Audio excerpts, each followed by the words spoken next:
The stars shimmered in the black expanse of space, their light distant and indifferent to the struggles unfolding below.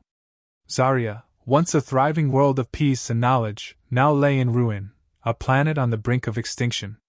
Its green forests had been scorched, its cities reduced to smoldering skeletons, and its people, once mighty, were now desperate survivors clinging to life. The Zarians had no allies left. Every other race in the galaxy had turned their backs on them, retreating into their own corners of the universe. And now, the Syndicate was coming. On the bridge of the Pride of Earth, Captain Lucas Cade stood at the viewport, staring out at the planet below. The jagged remains of Zarya's cities were visible, flickering like dying embers in the dark. His jaw tightened. He had seen countless battles, faced endless threats, but this felt different. The Zarians were defenseless. They had no fleet, no weapons to match the Syndicate's deadly armada. All they had was hope. Hope that somehow, against all odds, humanity would intervene. "Captain, we're getting the final transmission from the Zarians," Lieutenant Marta Vasquez said, her voice cutting through the silence. She turned toward him, her face illuminated by the glow of the communication screen. "They're begging for help." Lucas didn't need to see the message. He had already read it in his mind 1,000 times. The Zarians, once proud and self-sufficient, had been reduced to this, sending out desperate calls for help to the very people they had once viewed as weak. The rest of the galaxy had abandoned them, and now humanity was their last hope. He turned to face Marta, his expression unreadable.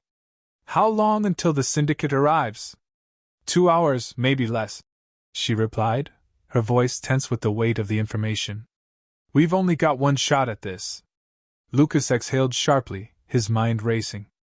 The United Earth government had made it clear, they wanted no part in this. They had voted for neutrality.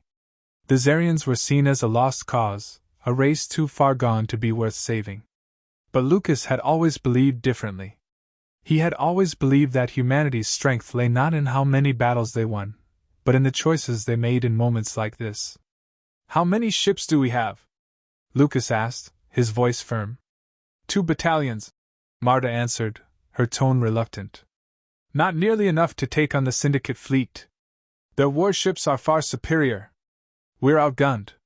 Lucas nodded, his mind weighing the risks. The Syndicate's military force was massive, far stronger than anything humanity had ever faced. But something in Lucas stirred, a quiet, unshakable resolve. He could hear the words of his late mentor echoing in his mind. "The right thing is never the easy thing. Captain, we're not going to win this fight," Lieutenant Michael Hayes, the ship's tactical officer, said from across the room. His voice was calm but edged with the grim reality of the situation. "We can't take on the Syndicate head-to-head. We'll be wiped out." Lucas turned to face Hayes, meeting his gaze. "I didn't ask you to win, Michael. I asked you to fight." The silence that followed was heavy with unspoken words.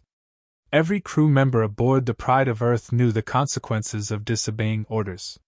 Defying the United Earth government could mean the end of their careers, and worse, the end of humanity's fragile standing in the galaxy. But as Lucas looked at the faces of his crew, he saw something more than fear in their eyes. He saw the same thing he felt, a quiet yearning for something better. A hope that, just maybe, they could do the right thing when everyone else had turned away. "We're humanity's last chance," Lucas said, his voice low but resolute. "We're not leaving them to die." The bridge fell silent. Marta met his gaze, her eyes steady, and nodded. Michael didn't say a word, but there was a flicker of something in his eyes, a grudging respect, perhaps, or the barest spark of hope. "Order the fleet to prepare for battle," Lucas commanded. "We're going in." The crew moved quickly, and the Pride of Earth began to hum with activity as it powered up. Lucas turned back to the viewport, watching as the Zarian planet grew larger in the distance. He knew the odds were slim. But there was something about the Zarians, something in their desperate eyes, that made him believe they were worth saving. He couldn't let them die, not like this. Not without a fight. "Captain," Marta's voice broke through his thoughts. "The Syndicate has just entered Zarian space. Their fleet is massive. What's the plan? Lucas stared at the approaching fleet, a monstrous collection of warships. He felt the weight of the decision pressing down on him. Every part of him wanted to retreat, to turn around and take his crew to safety. But he couldn't. Not when there was a chance to do something meaningful, something that mattered. We'll hold them off as long as we can, Lucas said, his voice steady. We fight for Zarya. We fight for the future of the galaxy. And we fight for humanity's soul. If we die here, we die standing for something. Martin nodded and sent the order to the fleet. All ships prepare for combat. Weapons online. The ship's alarms blared, signaling the start of battle preparations. Lucas took a deep breath, his mind calm despite the chaos around him. He had made his decision. There was no turning back now. As the Syndicate fleet loomed closer, Lucas felt a strange sense of peace wash over him. The decision had been made. There was no other path but this one. Captain! Marta called again, her voice laced with urgency. Syndicate ships are opening fire. The first salvos incoming. Brace for impact, Lucas said, his voice sharp. Stay focused. We're not backing down. The first wave of missiles slammed into the shields of the Pride of Earth, rocking the ship violently. The crew braced themselves, their faces set with determination. The battle had begun. Lucas didn't flinch. He had made his choice. Now there was only one thing left to do: fight. The Pride of Earth shuddered as the first wave of Syndicate missiles struck its shields, the impact a sharp, deafening crash through the hull. On the bridge, Captain Lucas Cade gripped the armrests of his command chair, eyes locked on the forward viewport, where the massive Syndicate fleet emerged from the shadows of Zarya's orbit. Shields at 80%, Captain, Lieutenant Marta Vasquez reported, her hands moving swiftly over her console. We can't take many more hits like that.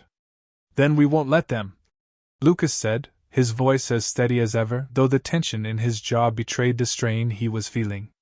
Divert all power to forward shields. Prepare countermeasures. Marta hesitated for a moment before nodding, pushing buttons on her console to reroute the ship's power.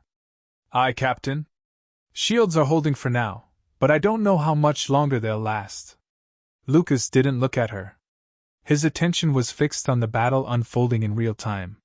The Syndicate ships, sleek, angular, and massive, moved in formation like a swarm of hungry predators, their weapons already targeting the Pride of Earth and its small fleet of support vessels. The Zarian homeworld, vulnerable and unprotected, lay exposed beneath the approaching storm of death. Commander Cade, Michael Hayes, the ship's tactical officer, called from the back of the bridge. Syndicate forces are launching another barrage. Multiple warheads inbound. This is bad. Lucas knew that. He didn't need the confirmation. The odds were insurmountable. The Pride of Earth had no chance of surviving a prolonged engagement with the Syndicate fleet. But they weren't here to survive. They were here to make a stand. Focus on evading the missiles, Lucas ordered. Get us into the asteroid field, use it for cover. Aye, Captain, Marta replied, her fingers flying across the controls. The ship lurched forward, sharply veering toward the asteroid belt that circled Zarya. It was a risky maneuver. The field was dense, the rocks massive. But it was the only chance they had to buy time for the Zarians and the rest of the fleet. The ship's engines roared to life as they sliced through space, weaving between tumbling asteroids, narrowly avoiding collisions that would have split the Pride of Earth apart. The Syndicate ships followed, but their larger size and slower maneuverability gave the humans a slight edge, an edge they had to exploit. They're catching up, Michael said, his voice edged with urgency. We're not going to make it much longer at this speed. We need more firepower. Lucas stood, pacing toward the front viewport. He could see the Syndicate's flagship now, a colossal warship bristling with weapons, its hull gleaming under the dim light of distant stars. A part of him wished he could just retreat, save his crew and run. But that wasn't an option. Do we have any remaining long-range weapons? Lucas asked, turning to Michael. The tactical officer nodded. We have a few high-yield torpedoes left. It won't be enough to take down their flagship, but it could cause some damage. We can target their engines, slow them down. Lucas considered this for a moment. The clock was ticking. Fire everything we have left. Aim for their engine core. Marta shifted the ship's angle, bringing them into a more favorable line of fire. Lucas didn't need to look at her to know she was as tense as he was. The weight of this decision wasn't lost on either of them. They had no other option but to hit hard and hope for the best. Launching torpedoes now, Michael announced. The ship shuddered again as the torpedoes left their launchers, streaking through the void toward the Syndicate flagship. The Pride of Earth rocked with the explosion that followed, a brief flicker of victory amidst the chaos. But when the smoke cleared, the flagship was still intact, its massive guns swiveling to target the human vessel. "They're returning fire!" Marta shouted. "Brace for impact!" Before Lucas could respond, the ship lurched violently as a salvo of laser blasts struck its hull. Sparks flew from the control panels, and the lights flickered as alarms blared. "Shields are down to 30%, Michael reported, his voice filled with anxiety. "We can't take much more of this." Lucas tightened his grip on the armrest of his chair, his gaze fixed on the burning shipyards of Zarya below. They had to hold. For the Zarians. For humanity's honor. "Keep evading," he barked. "Marta, use every trick we've got. Don't give them a clean shot. We're running out of space." Marta's voice rose in frustration. "The asteroid field's getting denser, Captain. We're gonna hit something if we keep this up." "There's no other choice," Lucas replied, his voice calm despite the rising tension. "We make this count." A fresh wave of Syndicate warships dropped out of hyperspace, their sleek forms appearing from the blackness like specters of death. The odds were getting worse by the minute. Lucas could feel the weight of the decision pressing on him like a physical force. He had committed to this, to defending the Zarians. But at what cost? Another volley of fire erupted from the Syndicate ships, this time hitting the Pride of Earth directly. The bridge trembled, and the lights went out for a brief moment, leaving only the faint glow of emergency panels. "Status report," Lucas demanded. "We've lost communication with the auxiliary fleet," Michael said, his voice tight with urgency. "The rest of our ships are falling back. We're on our own now." Lucas clenched his fists. He had always known this fight was a long shot, but hearing the words, "on our own," made the reality hit harder. The Pride of Earth was the last human ship standing, and they were outmatched. But they were not outclassed. "Focus on their engines," Lucas ordered. "We disable their fleet, we have a chance." Marta swerved the ship again, narrowly avoiding an incoming missile. As they passed through another dense pocket of asteroids, the ship's rear cameras caught the blinding flare of Syndicate warships opening fire, their weapons tracking the Pride of Earth's every move. The massive flagship continued to pursue, its guns glowing brighter with each second. The tension was unbearable, each passing moment feeling like an eternity. Then, a breakthrough. "Captain," Marta said, her voice tinged with disbelief. "We've reached Zarya's upper atmosphere. We've gained some altitude. We're within firing range for one last shot." Lucas didn't hesitate. "Fire all remaining energy beams directly at their flagship's engines." The ship's energy cannons powered up, firing with a destructive force that shook the entire vessel. For a moment, everything felt suspended in time, as if the universe itself held its breath. The energy beams struck the Syndicate flagship head-on, piercing through the thick armor. A brilliant flash erupted from the enemy ship, and for a fleeting second, it seemed as though the tide might actually be turning. But then, the flagship's retaliatory fire came in a torrent, and Lucas knew, deep down, that no matter how hard they fought, survival wasn't guaranteed. Still, the fight was far from over. They were down, but not out. They had made their stand. And no matter what happened next, Lucas knew they would go down fighting. "Prepare for impact," he muttered. "We're not finished yet."